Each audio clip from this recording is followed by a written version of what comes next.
Hi అండి, అందరూ ఎలా ఉన్నారు? నేను చాలా బాగున్నానండి. మీరందరూ బాగుండాలని ఆ దేవుని మనస్ఫూర్తిగా కోరుకుంటున్నాను. ఈరోజు మనం మంచి రుచికరమైన టమాటా చట్నీ చేసుకుందాం. దానికి ఏమేం కావాలో చెప్తాను. ఇదిగోండి, చూసారా ఎంత బుజ్జి బుజ్జిగా ఉన్నాయో టమాటాలు. నాకైతే అసలు చాలా నచ్చినాయి.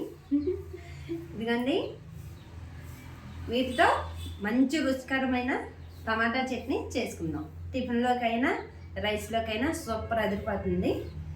ఇదిగోండి, నేను 1/2 కిలో బుజ్జి టమాటాలు తీసుకున్నాను. ఇలా బుజ్జిగా ఉండాలి. ఇదిగోండి, కొంచెం కొత్తిమీర, ఒక 25 వరకు పచ్చిమిరపకాయలు తీసుకున్నానండి. మేము కొంచెం కారం ఎక్కువ తింటాము. ఒకవేళ మీరు తక్కువ తింటామంటే 15-20 వరకు తీసుకోవచ్చు.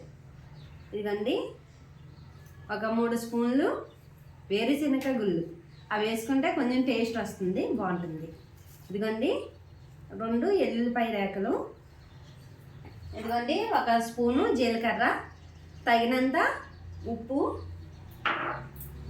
చింతపండు, చిన్న నిమ్మకాయ సైజ్ అంతా చింతపండు. గ్యాస్ వెలిగించుకుందాం. ఇదిగోండి, గిన్నె పెట్టుకుందాం. ఇదిగోండి, గిన్నె వేడైంది. అసలైన ఐటమ్ చెప్పలేదండి నేను, ఆయిల్. ఇది లేకుండా ఎలా ఉంది? ఇదిగోండి, దీంట్లో నాకు ఒక బుజ్జి గిన్నె ఉంది చిన్నది, దాంతో వేసుకుంటాను. ఇదిగోండి, ఈ చిన్న గిన్నెతోని టమాటా చట్నీ కాబట్టి ఎక్కువ ఆయిల్ వద్దండి. ఎక్కువ ఆయిల్ వేస్తే బాగోదు కూడా.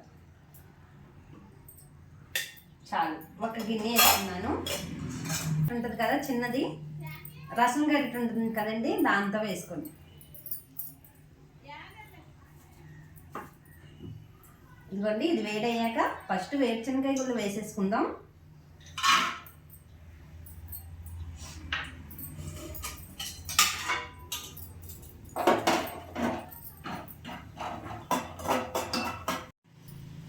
ఇదిగోండి, వేడైపోయి తీసేసాను నేను. ఇదిగోండి, ఈ కలర్లో వేగాలి. ఇప్పుడు పచ్చిమిరపకాయలు వేసుకుందామండి.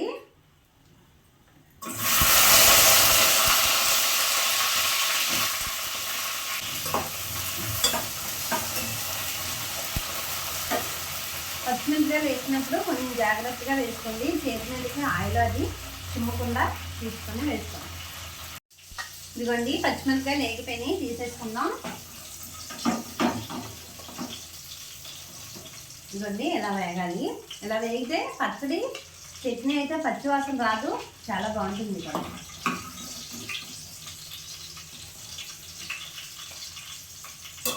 ఇవన్నీ పక్కన తీసేసుకుందాం. ఇదిగోండి, ఇదిగోండి, ఇలా పక్కన పెట్టుకుందాం, చల్లారాలి కదా. ఇప్పుడు టమాటాలు వేసేసుకుందామండి.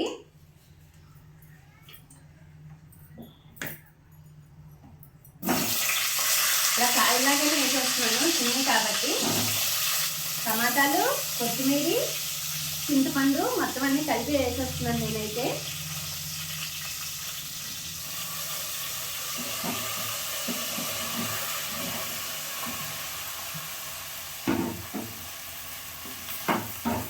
ఇదిగోండి, ఇలా వేసుకున్నాం కదా. ఇప్పుడు దీంట్లో ఉప్పు వేసుకుందాం, కొంచెం సరిపడా. ఇదిగోండి, నేనైతే ఒక 2 స్పూన్లే వేసేస్తున్నాను. ఇదిగోండి, 2 స్పూన్లు వేస్తున్నాను. పసుపు వేస్తానండి, కలర్ కోసం. అది పసుపు తింటే చాలా మంచిది కాబట్టి పసుపు కొంచెం వేస్తాను. మీకు నచ్చితే వేసుకోవచ్చండి.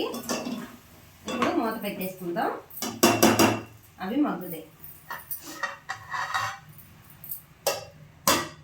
ఉడుకుతాయి. మగ్గుతాయి అంటే మరి నా భాషలో మీకు అర్థం అవ్వచ్చు, అర్థం అవ్వచ్చు. ఉడుకుతాయి మాట. ఇలా వేసాం కదా, ఉడికిపోయింది శుభ్రంగా. ఇదిగోండి, చూడండి ఎలా అయిపోయినాయో. ఇదిగోండి, ఇదిగోండి, ఇలా ఉడికిపోయినాయి. ఇప్పుడు మనం గ్యాస్ ఆఫ్ చేసుకొని పక్కన పెట్టుకుందాం. చల్లారాక మిక్సీ పట్టుకోవాలండి.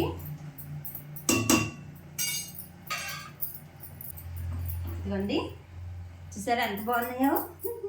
జ్యూస్ చూడండి ఎలా వచ్చేసిందో దీంట్లోంచి. ఇదిగోండి, చాలా బాగుంది. చల్లారాక మిక్సీ పట్టుకుందాం. గ్యాస్ ఆఫ్ చేసుకుందామండి ఈ లోపల. ఇదిగోండి, టమాటా అయితే ఇదైతే చల్లారిపోయింది. ఇప్పుడు మిక్సీ పట్టేసుకుందాం. ఇదిగోండి, మిక్సీ గిన్నె తీసుకొని ఇవన్నీ ఇందులో వేసేసుకుందామండి.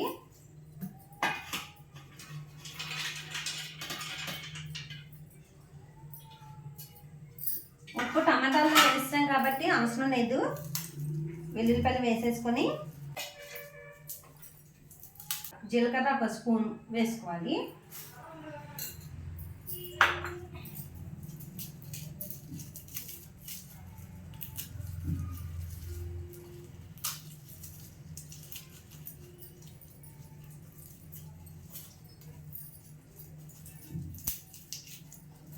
మిక్సీ పట్టాక చూపిస్తాను మళ్ళీ మీకు.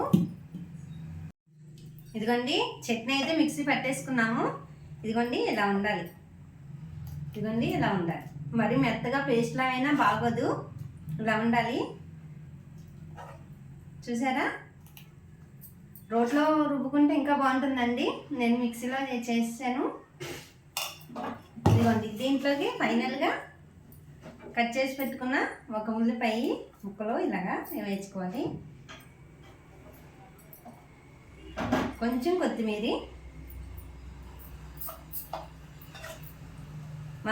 మనం చేసుకున్న దొండకాయ దోశలు ఉన్నాయి చూసారా, వాటిలోకి బెస్ట్ కాంబినేషను. సూపర్ ఉంటుంది. ఒకసారి ట్రై చేయండి మీరు కూడా. చూద్దాం ఎలా ఉందో.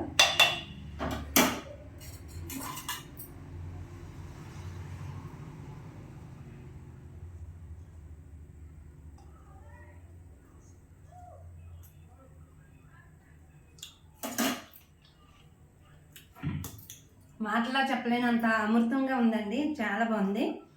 అమ్మమ్మలో చేతితో చేసింది గుర్తొస్తుంది, అంత బాగుంది. ఖచ్చితంగా మీరు ట్రై చేయండి.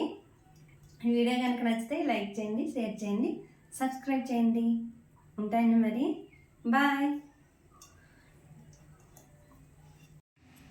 ఇదిగోండి, మనం ఎప్పుడైనా ఆయిల్లో వేయించి చేస్తాం కదా చట్నీ, అవైతే అసలు తాలింపు అవసరం లేదండి. తాలింపు పెట్టుకుంటే ఏంటంటే దానికి ఉన్న టేస్ట్ మారిపోతుంది. అందుకని ఎప్పుడు కూడా ఆయిల్లో వేయించినవి తాలింపు అయితే పెట్టక్కర్లేదు. ఇదిగోండి, ఆ కలర్ఫుల్ చట్నీ చూసారా, మంచి టెంప్టింగ్గా ఉంది కదా.